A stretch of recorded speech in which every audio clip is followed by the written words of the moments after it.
Many thanks to the Destruction Squad, Clash from the servers, Sgt. Pepper's servers, Sea of Tools Cloud, Dallas, the Struggle Community, the Karma Crew servers, Dots, Designful, Friendly, a DayZ podcast, and the Settlement for making this video possible. The devs have just finished a live stream going over why DayZ 1.29 is so delayed, and they showed off the 2025 Halloween event too, so I'm going to go over the details of what was said, what's in this year's event, and how long we can expect to wait for the next patch.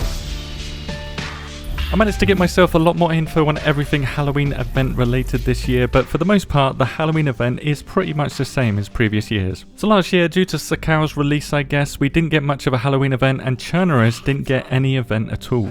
This year Chernarus does have a Halloween event, and like 2023 it has these spooky areas around all castles. These areas are slightly colder than the ambient temperature on the server, but they won't damage you. Instead they spawn Halloween related gear and infected and play spooky sound effects when you're in them.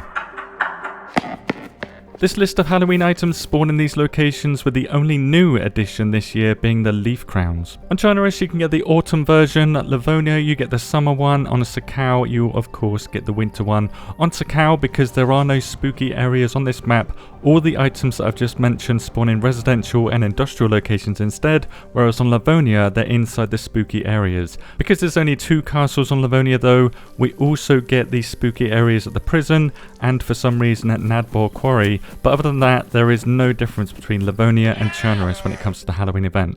On all maps though, we get the Halloween goat, which is only different in how it looks and sounds, so what you get from this animal is exactly the same as the normal goat, and certain types of infected have Halloween items attached to them.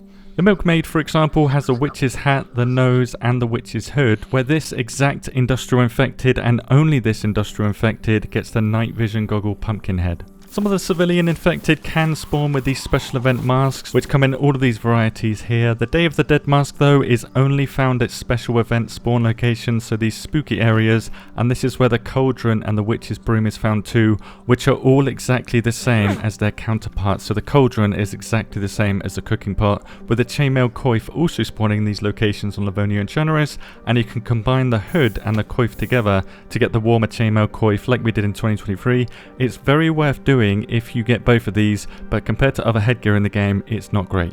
You may have noticed in this video that my skin is all decayed. This is what happens during the Halloween event, and if you stand still for too long, the sound of flies can be heard, so if you're camping, you're going to sound like a dead body, but the skin effect and the flies don't happen on Sakau. And finally, for the Halloween event, the mummy returns, and I have some additional info now that we understand how infected loot and stats work. They have 10 times the health of a regular infected, so they have 1000 health, but they would die twice as fast if you're headshotting them with melee or ballistics, and if they hit you 3 times quickly, they will knock you out and you will have many bleeds. The bleed chance is extremely high on this infected, and if you get these bleeds and you're KO'd, you're probably going to die before you can bandage. You can stealth kill these, but somehow these appear to be more aware of your presence, so if you sneak up behind them, you've got to be quick to get that stealth kill.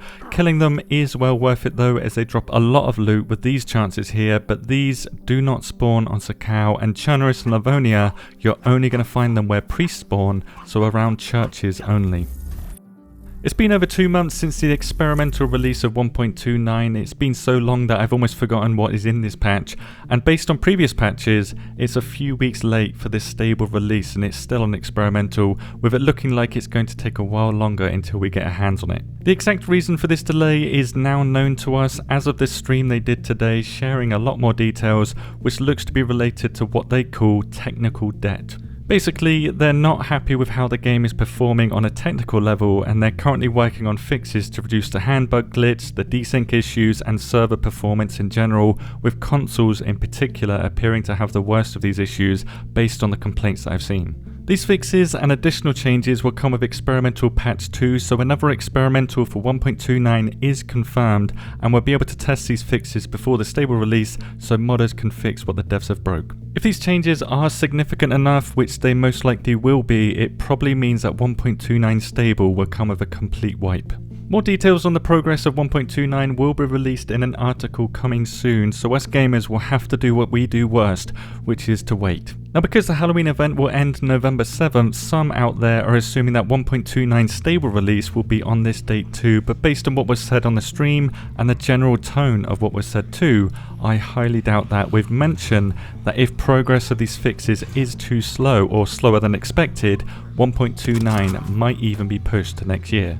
They also mentioned that 1.29 delays are going to push back the next patch for DayZ, and because of this, I'm also assuming that DayZ Badlands is also going to be pushed back, as Badlands is technically a patch for DayZ 2, but this could be worth it. I know that people won't like it, but it could be worth it, as many server owners have voiced their concerns about server performance over the last few updates, with any improvements that they make now being better for the foundation when Badlands does release. During the stream, they also said that massive Badlands news will be coming this year, with this being framed as some big announcement, so maybe news on a special feature that's going to be coming with Badlands, or for the game in general, with my guess being that the rebuild mechanic is going to be announced this year, which I theorized about in this video here. Now, because YouTube's algorithm is just so fantastic, I have to do their job for them to recommend a video to you. This video here got very low views, and I don't care about views, but what I do care about is getting information to people. Explosive damage,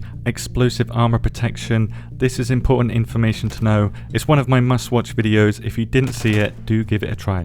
Let me know your take on all this info. Have you been experiencing issues with DayZ recently and you want it to get fixed so you don't really care how long they're going to take, or are you a person that just wants 1.29 yesterday?